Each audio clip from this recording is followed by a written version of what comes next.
Fala galera, bom dia, boa tarde, boa noite, boa madrugada, sejam bem-vindos aos estúdios do Aretejus. Está começando mais um episódio.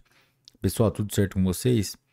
Galera, hoje nós vamos tratar do informativo 809 do Superior Tribunal de Justiça, publicado dia 30 de abril de 2024.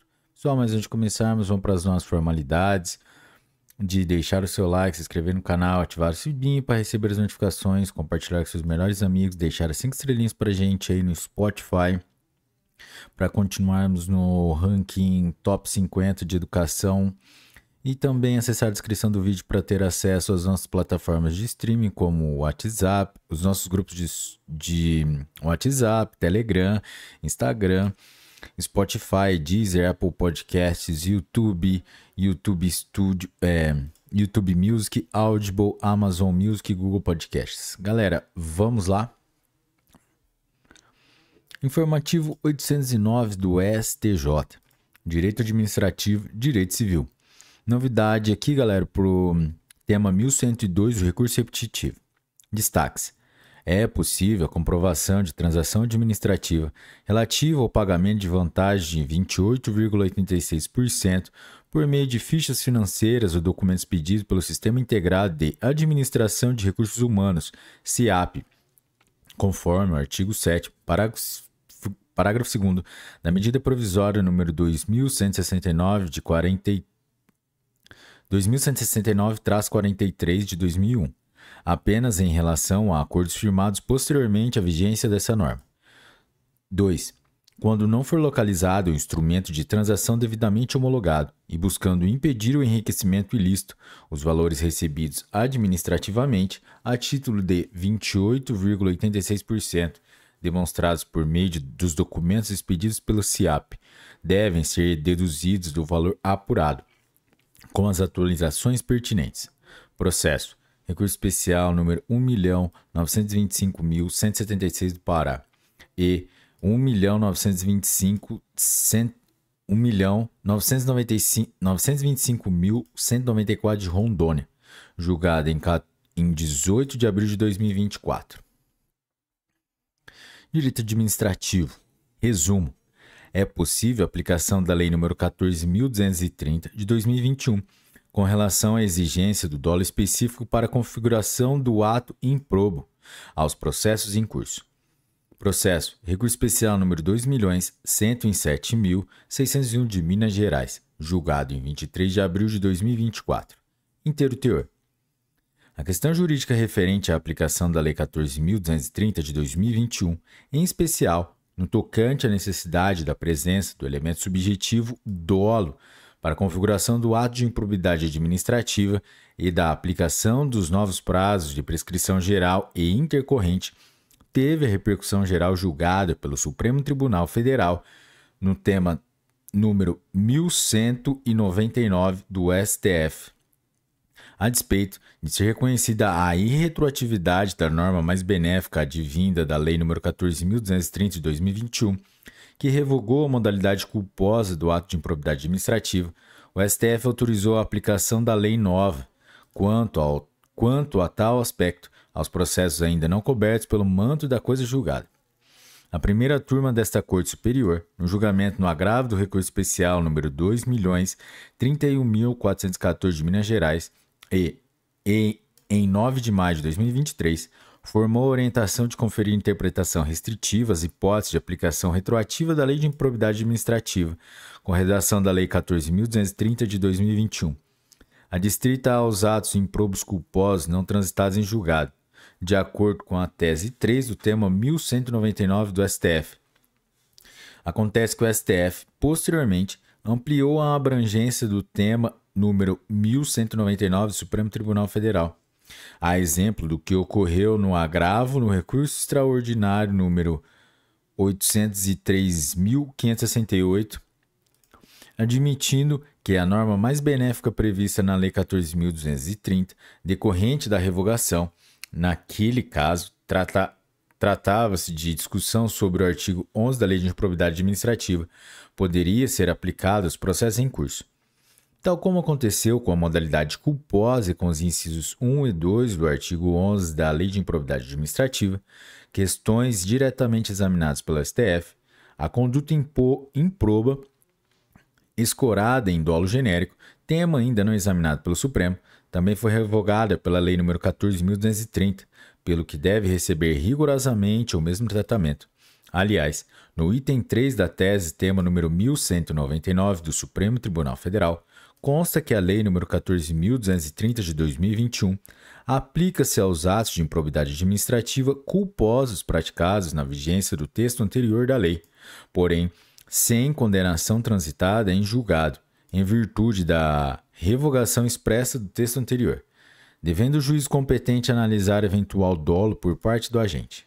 Ora, se o referido item está a tratar da impossibilidade de manutenção da condenação por culpa, porque revogada por tal modalidade, sendo o caso de examinar o eventual dolo, compreendo que o dolo a que está se referindo o precedente é o especial, pois, como disse, o dolo genérico, da mesma forma que a culpa examinada no item, também foi revogado pela nova lei. Sendo assim, do contrário, poder-se-ia ensejar situação de possível incongruência, qual seja, afastar a condenação por culpa, porque revogada pela nova lei, e, na mesma decisão, determinar o retorno dos autos à origem para que se permitisse a substituição do ato condenatório com fundamento em elemento subjetivo igualmente revogado, o dolo geral. Legislação. Lei 8.429, Lei de Improbidade Administrativa, artigo 11, incisos 1 e 2, com a redação dada pela Lei nº 14.230. Direito Civil, Direito do Consumidor. Recurso repetitivo, tema número 1156, novidade, galera. Resumo. O simples descumprimento do prazo estabelecido em legislação específica para prestação de serviços bancários não gera por si só dano moral em ré ipsa. Processo. Recurso especial número 1.962.000 de Goiás, julgado em 29 de abril de 2024. Interior.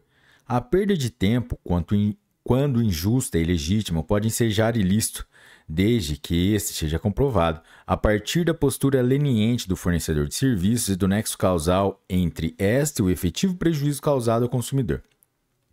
O fator decisivo para a definição da existência de prejuízo indenizável é a regra da experiência e as nuances fáticas, aplicáveis também às relações de consumo, cuja responsabilidade é em regra objetiva, assim como o preenchimento dos pressupostos basilares da conduta, do dano e do nexo de causalidade entre eles.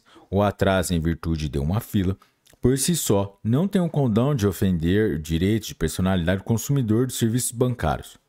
O mero transcurso do tempo, por si só, não impõe o dever obrigacional de ressarcimento, por não configurar, de plano, uma prática abusiva a acarretar uma compensação pecuniária, como pressupõe a teoria do desvio produtivo, que considera a perda de tempo útil uma espécie de direito de personalidade irrenunciável do indivíduo. Sob tal perspectiva, qualquer atraso na prestação de serviço poderia trair a tese. Contudo, o controle do tempo, por mais salutar que seja, depende de fatores por vezes incontroláveis e não previsíveis, como parece óbvio. Há entendimentos mais demorados que não são passíveis de fiscalização prévia e, por vezes, até mesmo eventos de força maior que podem ensejar atraso. Por outro lado, incumbe ao consumidor que aguarda em fila de banco demonstrar qual é de fato o prejuízo que está sofrendo e se não haveria como buscar alternativas para a solução do problema, tal como caixas eletrônicos e serviços de internet banking, autosserviço. A mera alegação genérica de se estar deixando de cumprir compromissos diários, profissionais, de lazer e de descanso, sem a comprovação efetiva do dano, possibilita verdadeiro abuso na interposição de ações por indenização em decorrência de supostos danos morais. Indenizar meros aborrecimentos do cotidiano por perda de tempo, que podem se dar em decorrência de trânsito intenso, reanálise de contratos de telefonia, cobrança ou cancelamento indevido de cartão de crédito, espera em consultórios médicos, odontológicos e serviços de toda a ordem, sejam públicos ou privados, tem o potencial de banalizar o que se entende por dano moral, cuja valoração não pode ser genérica nem dissociada da situação concreta, sob pena de ensejar uma lesão abstrata. E, por outro lado, tarifação, que é vedada nos termos da súmula 281 do STJ. Direito Civil. Resumo. aplica-se o prazo da prescrição decenal à ação que visa o reconhecimento do direito de resgate, após o prazo assinado em contrato de capital segurado de seguro de vida com cláusula de sobrevivência. Processo. Recurso especial número 2.107.107 São Paulo, julgado em 16 de abril de 2024. Direito processual civil. Recurso repetitivo. Novidade para o recurso repetitivo número 769 do STJ. Destaques. A necessidade de esgotamento das diligências como requisito para a penhora do faturamento foi afastada após a reforma do Código de Processo Civil de 1973 pela Lei nº 11.382 de 2006. 2. No regime do Código de Processo Civil de 2015, a penhora do faturamento, listada em 10º lugar na ordem preferencial dos bens passíveis de constrição judicial, poderá ser deferida após a demonstração da inexistência dos bens classificados em posição superior ou, alternativamente, se houver constatação pelo juiz de que tais bens são de difícil alienação. Finalmente, a constrição judicial sobre o faturamento empresarial poderá ocorrer sem a observância da ordem de classificação estabelecida em lei, se a atividade judicial, conforme as circunstâncias do caso concreto, assim o entender. Artigo 835, parágrafo 1º do Código de Processo Civil, justificando-a por decisão devidamente fundamentada. A penhora de faturamento não pode ser equiparada à constrição sobre dinheiro. 4. Na aplicação do princípio da menor onerosidade, artigo 805, parágrafo único do Código de Processo Civil de 2015, artigo 620 do Código de Processo Civil de 1973. A autoridade judicial deverá estabelecer percentual que não inviabilize o prosseguimento das atividades empresariais. E b. A decisão deve reportar aos elementos probatórios concretos trazidos pelo devedor, não sendo lícito a autoridade judicial empregar o referido princípio em abstrato ou com base em simples alegações genéricas do executado. Processo. Recurso especial número 1.835.864 Pará. E recurso especial número 1.666.542 de Rondônia, julgado em 18 de abril de 2024. Inteiro teor, galera.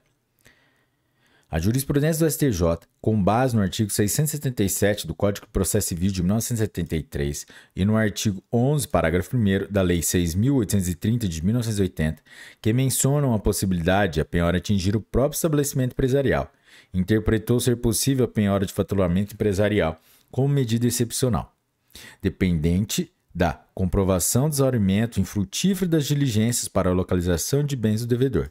Posteriormente, em evolução jurisprudencial, passou-se a entender que o caráter excepcional, embora mantido, deveria ser flexibilizado, dispensando-se a comprovação do exaurimento das diligências para a localização de bens do devedor quando o juiz verificar que os bens existentes, já penhorados ou sujeitos a medidas constritivas por qualquer motivo, sejam de difícil alienação. De todo modo, a penhora de faturamento também depende da verificação de outras circunstâncias, tais como a nomeação de administrador, encarregado da apresentação do plano de concretização da medida, bem como da prestação de contas, e a identificação de que a medida restritiva não acarretará a quebra da empresa devedora. Com as alterações promovidas pela Lei 11.382 de 2006, que modificou o Código de Processo Civil de 1973, dando nova redação a alguns dispositivos, além de criar outros, a penhora de faturamento passou a ser expressamente prevista não mais como medida excepcional, pois passou a figurar com relativa prioridade na ordem dos bens sujeitos à constrição judicial. Artigo 655, inciso 7 do Código de Processo Civil de 1973. Note-se que, na vigência do referido dispositivo legal, a penhora de faturamento passou a constar como preferencial sobre a penhora de pedras e metais preciosos, títulos da dívida pública da União, Estados e Distrito Federal com cotação em mercado, títulos e valores imobiliários com a cotação em mercado e de outros direitos. Finalmente, no regime do novo Código de Processo Civil de 2015, o legislador estabeleceu uma ordem preferencial ao identificar 13 espécies de bens sobre os quais recairá a penhora, listando a penhora sobre o faturamento na 10ª hipótese. Artigo 835, inciso 10 do Código de Processo Civil. Ademais, Ao prescrever o regime jurídico da penhora do faturamento, outras importantes novidades foram introduzidas no ordenamento jurídico, conforme se constata nos artigos 835, parágrafo 1º e 866 do Código de Processo Civil. De acordo com tais dispositivos, é possível concluir que a penhora sobre faturamento, atualmente, perdeu o atributo da excepcionalidade, pois concedeu-se à autoridade judicial o poder de, respeitada, em regra, a preferência do dinheiro, desconsiderar a ordem estabelecida no artigo 835 do Código de Processo Civil e permitir a constrição do faturamento empresarial, consoante as circunstâncias do caso concreto, que deverão ser objeto de adequada fundamentação do juiz. Outra modificação prevista na lei é que, mesmo que o juiz verifique que os bens sujeitos à penhora não se caracterizem como de difícil alienação, isso não impedirá a efetivação de penhora de faturamento se o juiz constatar que são eles, tais bens, insuficientes para saldar o crédito executado. A penhora de faturamento não pode ser equiparada à constrição sobre dinheiro, até porque, em tal hipótese, a própria lei de execução fiscal seria incoerente, uma vez que, ao mesmo tempo em que classifica a expressão monetária como o bem preferencial sobre o que deve recair a penhora, artigo 11, inciso 1, expressamente registra que a penhora sobre direitos encontra-se em último lugar, artigo 11, inciso 8, e que a constrição sobre o estabelecimento é medida excepcional, artigo 11, parágrafo 1º. Em relação aos dispositivos do Código de Processo Civil de 1973 e atual, vale a mesma observação como acima descrito. É importante que a autoridade judicial, a decidir pela necessidade ou conveniência da efetivação de medida constritiva sobre o faturamento empresarial, estabeleça percentual que, à luz do princípio da menor onerosidade, não comprometa a atividade empresarial. Por outro lado, há hipótese em que a parte executada defende a aplicação desse princípio processual. Artigo 620 do Código de Processo Civil de 1973. Atual artigo 805 do Código de Processo Civil. Para obstar, por completo, que seja deferida a penhora de faturamento. Nessa situação, o STJ já teve a oportunidade de definir que o princípio da menor onerosidade não constitui cheque em branco.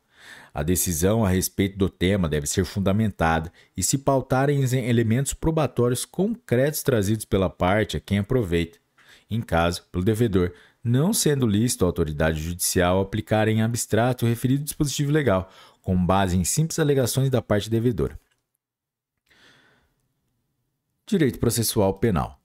Resumo: extrapola a atuação de rotina dos órgãos de polícia fazendária a exigir o controle jurisdicional prévio do ato, quando se evidencia a realização de verdadeira força-tarefa entre diferentes órgãos de polícia e fiscalizatórios. Processo Segredo de Justiça, julgado em 2 de abril de 2024. Inteiro teor. O controle jurisdicional prévio do ato restritivo é imprescindível para se alcançar a legalidade de medidas extremas, como a de busca e apreensão com violação de domicílio, ainda que empresarial. Dessa maneira, não há como justificar a atuação conjunta de órgãos de polícia autônomos e independentes entre si, Receita Federal, Polícia Federal e Ministério Público, com a finalidade de busca e apreensão de diversos objetos, bens e valores sem o devido controle jurisdicional do ato. A situação em análise não se enquadra na jurisprudência desse Superior Tribunal de Justiça, que entende que a administração fazendária, no exercício de sua missão institucional, não necessita de autorização judicial para apreender documentos que considere relevantes na configuração de ilícito, tendo em vista a publicidade dos livros e documentos contábeis. Agravo regimental, desembargo de declaração no agravo do recurso especial número 1.124.517 de Minas Gerais.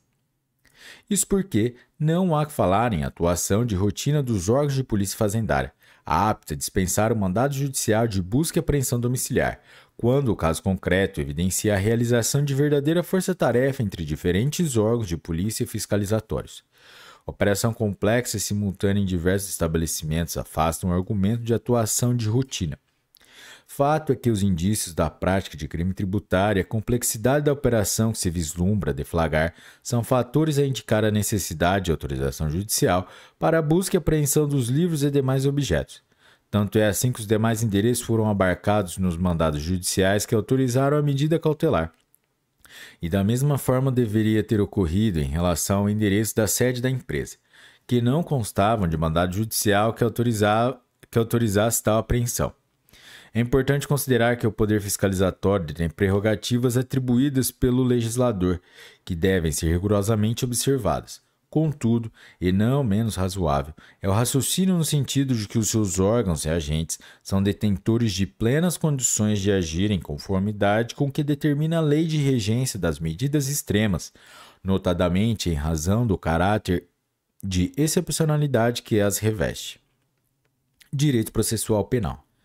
A interceptação telefônica demanda ordem judicial fundamentada em elementos concretos que justifiquem sua necessidade, bem como que afastem a possibilidade de obtenção das provas por outros meios. Processo. Agravo regimental no recurso de habeas corpus número 183.805 de São Paulo, julgado em 16 de abril de 2024. Inteiro teor. O Superior Tribunal de Justiça entende que é lícita a autorização para interceptação telefônica quando observados os ditames normativos previstos na Lei 9.296 de 1996 e, dentre eles, o de haver indícios razoáveis da prática de delitos penais punidos com reclusão e não haver possibilidade de a prova ser obtida por outros meios. No caso, todos os requisitos e critérios legais foram observados, porquanto as instâncias ordinárias demonstraram cabalmente a imprescindibilidade da medida, ainda que tivesse sido tomada ictu oculi, consubstanciando no fato de que o réu e outros corréus teriam um estreito envolvimento para a movimentação de quantidades consideráveis de entorpecentes. Ademais, é firme a jurisprudência desta Corte Superior no sentido de que, em se tratando de alegada violação do artigo 2º, inciso 2 da Lei 9.296 de 1996, cabe à defesa demonstrar se realmente haviam outros meios de prova disponíveis para apuração dos fatos ao tempo do requerimento da quebra do sigilo telefônico, o que não ocorreu na espécie. Agravo regimental no agravo no recurso especial 830.337 Santa Catarina. Relator, ministro Ribeiro Dantas. Por fim, consigne-se que a atuação de grupos criminosos organizados, por sua própria complexidade, demanda, não raro, a utilização do Instituto da Interceptação Telefônica para o delineamento mais preciso das funções de cada um de seus membros, bem como para descobrir novas atividades em curso e proceder de forma adequada para sua desarticulação. Direito previdenciário, direito processual civil. Resumo.